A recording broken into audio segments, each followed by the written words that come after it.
So when we're talking about sensory processing, a child who may have a high need for sensory input, so maybe they're under-responsive, they're not responding quickly, and it takes a lot to help them be satisfied, is a child who has a pretty decent size cup for sensory.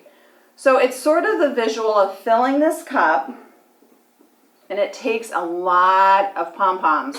Takes a lot of input, lots of colors, lots of change in movement, change in positions throughout a school day, maybe heavy work activities, maybe different snacks throughout the day, crunchy. You'll know your students' needs by watching their behavior.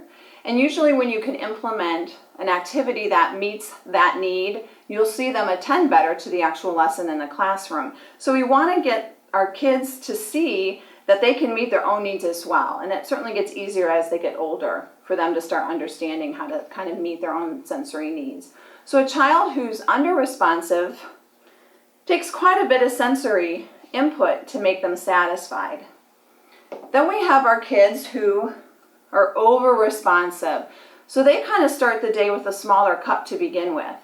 So for an example, this is an adult maybe who walks into a busy activity area and is completely overwhelmed initially. We don't always outgrow this.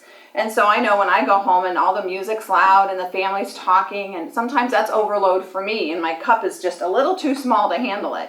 So kids who are over-responsive are quickly filled.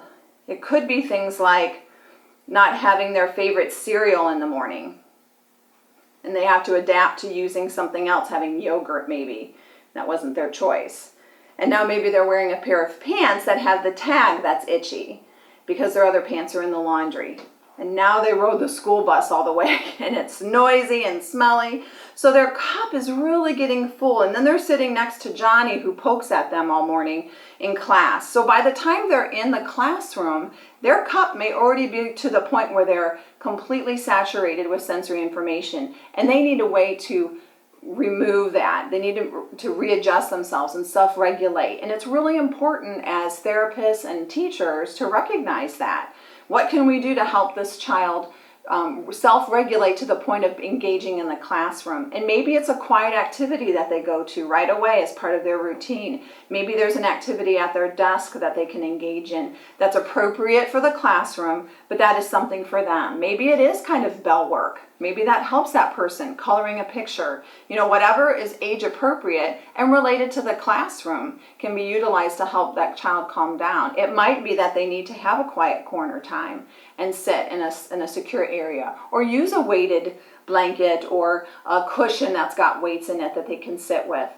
There's a lot of different ways, and again, by watching your child and as a therapist starting to understand how can we help our teachers utilize these different tools in the classroom for better success. And parents then can take this information home and use it for better success at home. So this is our over-responsive child. They're filled up very quickly. Their cup is very small. Then we have our friends who are sensory seekers. And so these are kids who are typically under-responsive. They need a lot of input, but it's got to be all day. They're constantly going at it and needing. And so what happens for these students is as their day goes on, their sensory kind of leaks out. So it needs to be proactive and all day where we're meeting their needs. And so for a parent who says, well, I just let him play at the playground for 2 hours, he should be good the rest of the day. Well, that playground's going to wear off and he's going to need some other input. So a sensory seeker is best explained by watching a child who is really craving a lot of different sensory needs. And again, it could be oral things, chewing, it could be different behaviors in the classroom. Maybe they've got their fingers like to rub or they're picking at things. Maybe they're kids who are constantly moving and would benefit from maybe a T-stool where they're having to maintain their balance. Maybe it's a child who needs heavy work. So we want to really be specific of how we're supporting those children through the day and supporting our teachers so they understand that a child is not often choosing to have those behaviors. And often it's because their needs aren't being met and they can't regulate themselves in a way to attend the way that everybody else is. So again, this is a sensory seeker child who needs a lot. These are our extreme kids who like to jump off the top of the jungle gym perhaps. Our kids who are over-responsive with their little cup and filled are often kids who withdraw and shut down, maybe have anxiety. It's too difficult to manage all the noise in the hallway, so they withdraw. They're quickly filled to the brim if they're little cup, so that's over-responsive. And then our children who are under-responsive and need a lot of choice, maybe a lot of color, different worksheet colors, different animals around the room that they can go to and utilize for different parts of an activity during a lesson. Those are our kids who are under-responsive and need a lot to get them engaged in class. So I feel like that is a great way to explain that to families.